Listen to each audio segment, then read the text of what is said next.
Doctor, welcome to DC Conversations. Thank you. We've been hearing of the recent case of heart attack deaths among young adults in Hassan, right? What do you Correct. think could be the potential underlying causes of heart attacks among young people? Earlier, what used to happen in the past was, the many of the times, the when we look at the heart diseases, one of the major cause of the heart disease was the coronary artery disease. That was the one which has been contributing to the maximum. But today, we see myocardial infarction occurs in the early age there are certain amount of the comorbidities. There is an early onset of diabetes, early onset of hypertension, and there is also certain chances that there are certain people who are not addressing that psychological and financial burdens what each individuals go through. So these things are becoming one bundle, and it is much affecting on the myocardial infarction. There is also, we see the lot of amount of myocardial infarction even happening nowadays. Mainly, it is also another reason is your drug abuse. We have seen a lot of people doing a lot of self-medications. They have been taking the nutraceuticals for a much longer time, which they are not supposed to be. And there is also, certain amount of the conditions are also seen with underlying the coronary artery diseases, but it is not being diagnosed as such in the early stages. But we got to know only once there is an myocardial infarction has been happened. You mean to say prolonged use of nutraceuticals could harm the heart? Absolutely. See, anything which we take for a shorter duration of time has a lot of effects. But it's not only the nutraceuticals, there are certain situations we have seen that people doing the self-medication. We have seen, there are steroids being prescribed for a shorter duration of time by the doctors. Mm-hmm. But patients will continue to pick up these medication from different pharmacies, not realizing that they are being supposed to be taken only for short duration. They take it towards the months and years together. So self-medication has become one of the biggest challenge today, which is considered to be a drug abuse, which is relating to the myocardial infarction. The second is, yes, stress also plays an important role. So earlier we used to say that the stress has only an impact on certain amount of the psychological aspect, but today the amount of stress we have in our society or within the family, there are tremendous amount of effect on our heart. We always say that heart is an emotional center. First thing when you have a stress affects not your brain, it is your heart. The Karnataka government has actually formed a panel to get deep into this and find out what could be the possible causes. But do you think there could be a possible link between the COVID vaccine and the increased number of heart attack related deaths? See, there could be a reason.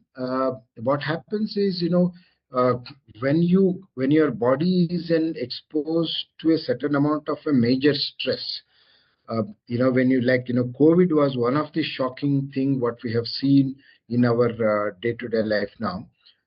So the COVID has actually, shaken up our immune system for a moment.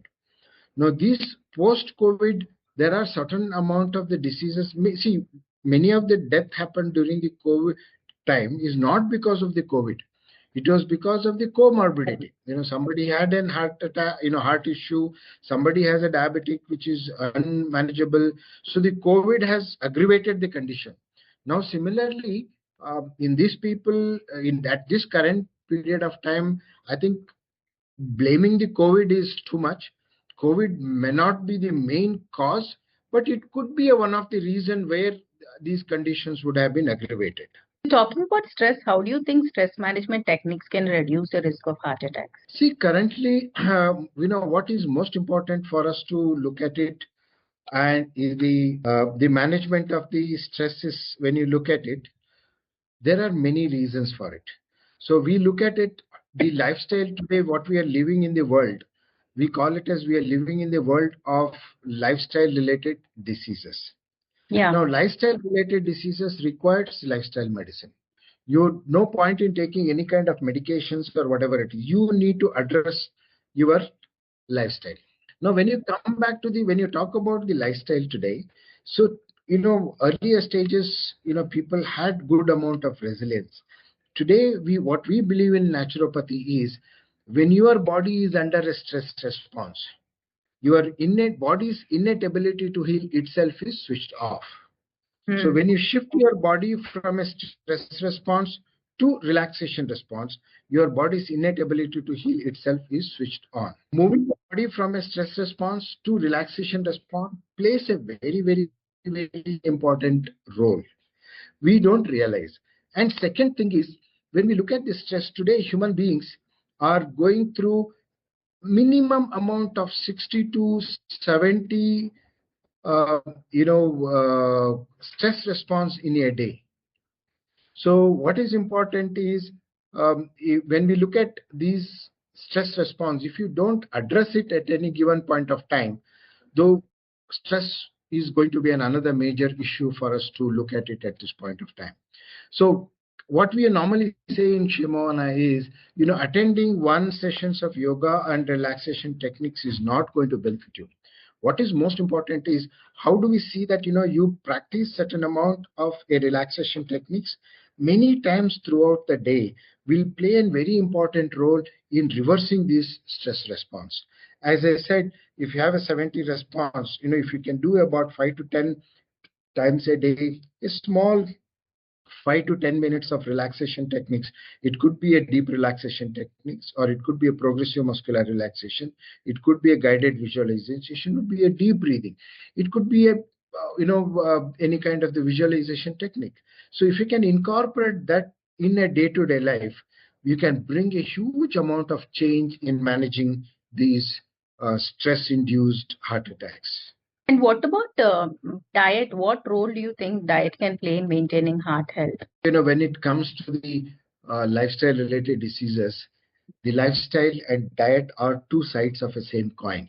We see a major amount of the heart attacks is also related, not only, stress is aggravates the condition, but the root cause of the disease is your diet. Today, unfortunately, what has happened is we have been using a lot of these processed foods are one of the major cause for the atherosclerosis. Now, when we talk about any kind of the coronary artery diseases, we always blame for the cholesterol. Cholesterol is the one which makes the plaques and blocks your arteries. But more than the cholesterol, what is most important is the sugar molecules in our body. So when we have the sugar molecules passing through, today we eat too much of sugar in our diet. The sugar is as good as a poison to your heart. When these sugar molecules passes through your blood vessels in your heart, they are very small arteries. They cause a certain amount of the minor injuries on your blood vessels, coronary arteries. So wherever there is an injury, your cholesterol goes and becomes a plague there because of as a process of the healing and causes your heart disease. Now, addressing the cholesterol is not going to be the only solution. Addressing the root cause of the disease is one of the things is the processed food, the sugar, and lot of artificial flavors which we add into your food plays a major role in terms of the dietary modifications of the heart. Now the second, what we call it is, in terms of the when you talk about the food is concerned, today if you look at coronary artery diseases, it is nothing but a chronic inflammation. So when you are going through this chronic inflammation, is a process in the body which is mediated by your immune system.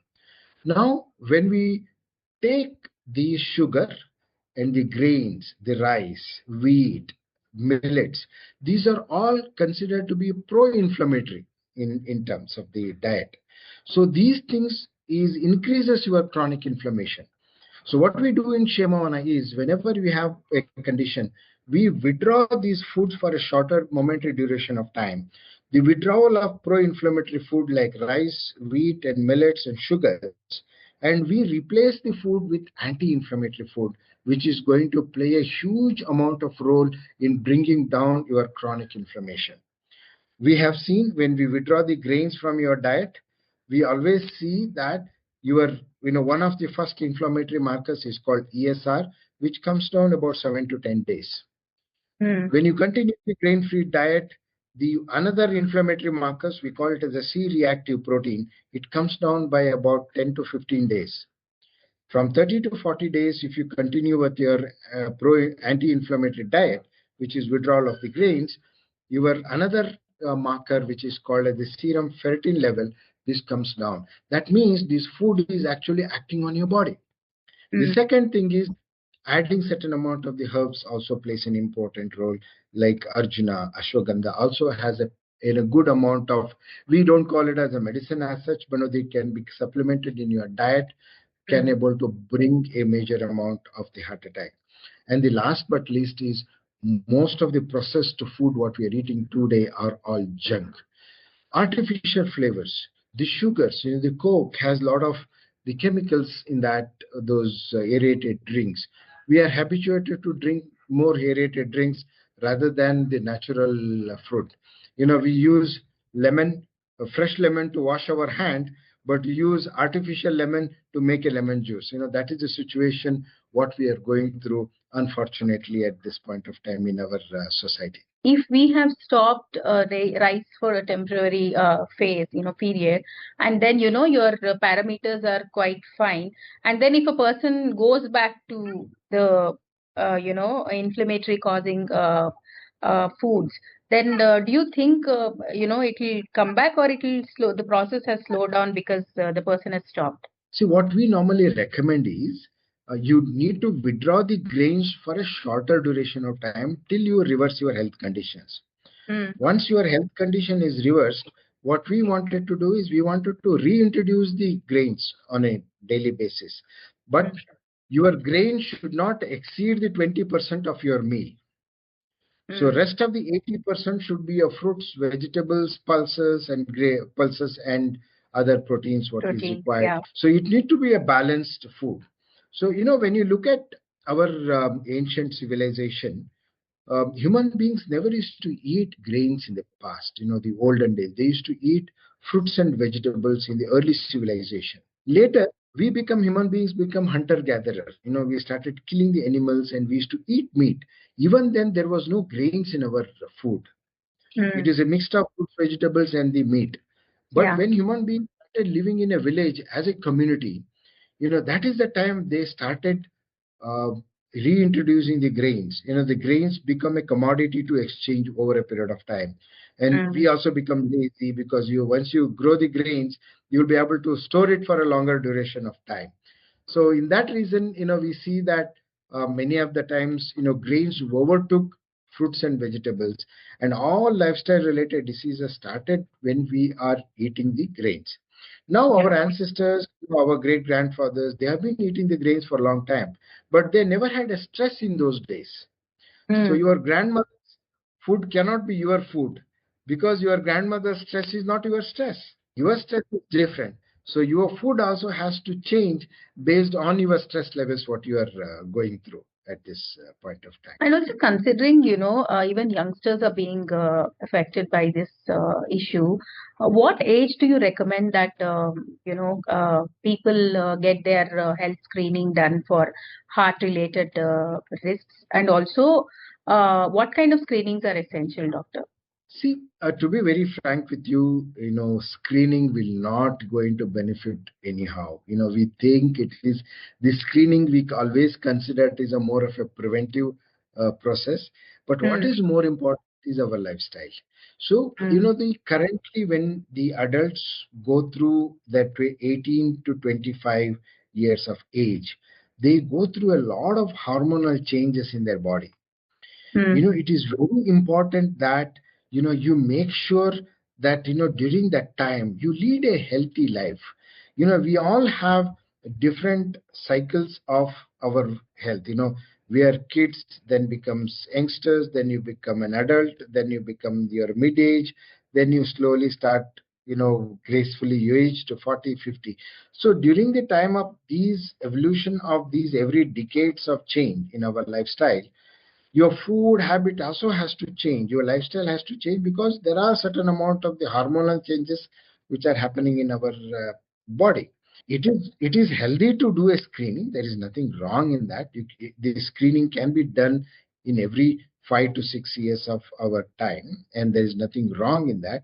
But what is most important is taking the preventive measure. Changing the lifestyle is key. Now, if I talk about, if somebody gets a heart attack at the age of 45 to 50, imagine, see that block, what he is blocking his blood, it has started in his childhood. It didn't started over a period of last 5 to 10 years. Yeah. These plays, the early stages of block in the heart starts at a childhood. But over a period of time, it builds up to an extent that when you are at the age of 40, 45, it starts blocking your heart. So Yeah. now what is happening, these early onset of these conditions are getting aggravated. Earlier it used to show up the block at the age 50. Now it is showing at the age of 30 itself, because your lifestyle has become in such a way. Most important, earlier we used to say that your screening is required only after 45. Probably you need to start doing the screening at the age of 30, not even about 40. So Right. early screening can able to identify, there's no doubt about. Checking it very periodically can make you take certain amount of the precautionary measures, change your lifestyle, and then you can able to reverse your heart diseases. Today, it is most important for all of us to understand. Dr. Dean Ornish is one of the very famous cardiologists in the US, who learned his technique of yoga in Bangalore, has shown to the medical world that 100% blocked coronary arteries can be 100% reversed. He did this study about 30 years back, and it was published in Lancet and one of the best British medical journal. Now, he says, if he has taken 100% blocked arteries, which he is reversed and shown it to the 5 years of study. What did he do? He just did four main things. One is the lifestyle modification in terms of the diet. He recommended them to go on a uncooked raw diet, which we call it as a whole food. The second, he managed the stress with good amount of the yoga and relaxation techniques. He manipulated their yoga techniques with the physical activity, and then he also added certain amount of the lifestyle modification, not just related to his yoga, diet, and counseling. He took them above in terms of much more than that, where he are able to address each other social activities, coming together with the society and a lot of other things. So he has shown to the medical world that lifestyle modification, today many of the institutions run this program called Dr. Dean Ornish program on reversal of coronary artery diseases. So the whole medical world knows that, the lifestyle changes can able to bring. Now it is for us to get back and connect with the nature. We are moving away from the nature. That is the reason we are going away. We're suffering from a lot of these kind of the diseases. Only way you need to address is go back to the nature. Now, moving away from the nature is to happen in the later part of the life. Now it is happening at very early stages. So we need to get back to nature, follow the natural laws, change our lifestyle. Every aspects of our day to day has a footprint on our health. It is not just the kind of the exercise we do. It is not the kind of a sedentary lifetime we do. It is not just the food. It is not just the family and the work stress what we have. Every thought which is happening in our mind has an imprint or effect on our health. So it is very important today to look at, don't treat your heart, treat your body. You need to look at the holistic approach. We don't say that you should not go to the modern medicine, you don't need to go to Ayurveda, only we need to follow the naturopathy. No, we all has to work together as a team. That is the most important, as what we call an integrated approach. While modern medicine can able to bring certain amount of the precautions and address the major accident, avoid the accident to happen at an acute stage, at a chronic stage, we as a naturopaths should work closely with these allopathy doctors and ensure that those lifestyle modifications has been addressed. What are the root cause of the diseases are being addressed. If he has been undergoing the certain amount of the self-medication or the drugs, can we address it? How do we take it out? And how do we ensure that his psychological health can be stable? If you're going through any kind of a depression or anxiety, huge amount of the accident happens, there is an underlying cause. That eruption of the acute phase happens because of one small incident which is happening.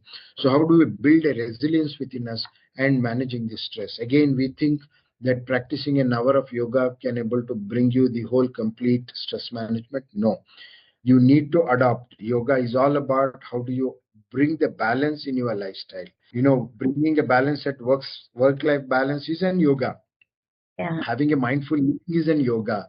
When you are doing kind of a certain amount of the work, when you are interacting with your colleagues, if you don't get anger, you handle the difficult situation very softly without getting affecting your emotion. That itself is a practice of yoga. So we need to see that you bring in every aspect of balance within us is the key thing what is required in the society. So thank you so much for all the insights. Pleasure talking to you.